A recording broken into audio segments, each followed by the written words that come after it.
بسم الله الرحمن الرحيم الحمد لله والثناء لله والصلاة والسلام على أشرف المرسلين سيدنا مولانا محمد وآله وصحبه وسلم. waxaan rabaa inaan warbixin kooban aan ka sameeyo sanadkii tegey waxyaabihii noo qabsoomay iyo sida xaalku u ahaa.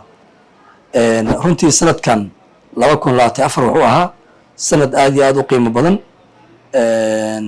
customka airportka wuxuu qabtay shaqooyin aad u fara badan oo ka duwan sanadihii hore. runtii sanadkan waxaan ku guuleysan waxaa kamid ah inaan joogteyno dakhligii sarana u qaadno isbedelna aan ku sameyno sida dakhli aruurinta iyo qaabka oo dakhliga loo aruuriyo. runtii customka wuxuu ku guuleystay in aruurinta dakhliga ay noqoto qaab casriyeysan oo lagu shaqeynayo somkaas Somalia Customs Automated oo runtii wax badan ka bedelay qaabka dakhli aruurinta, hufnaanta, hubinta badeecadaha, xaqiijinta nooca alaabaha imaanaya iyo nooca ay noqonayaan. runtii arrintaas ayada way hirgashay. korarka dakhliga oo u dhexeeya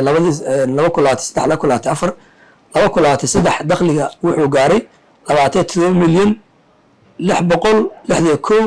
661,644 halka 2024 ayuu gaaray 27 milyan 858,854 marka waxaa u dhexeeya difference boqolaa u dhexeeya.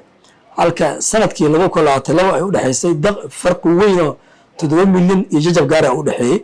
marka waxaan rajeynayaa targetkeedu uu yahay sanadkan 2025 inaan gaarno ilaa iyo 30 milyan aan gaarno insha Allah taala oo aan buuxino tirada oo hadda ka dhiman.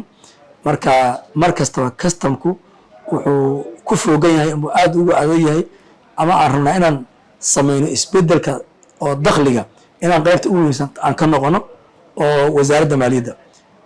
aad u mahadsantihiin. Assalaamu calaykum waraxmatullahi wabarakaatuh.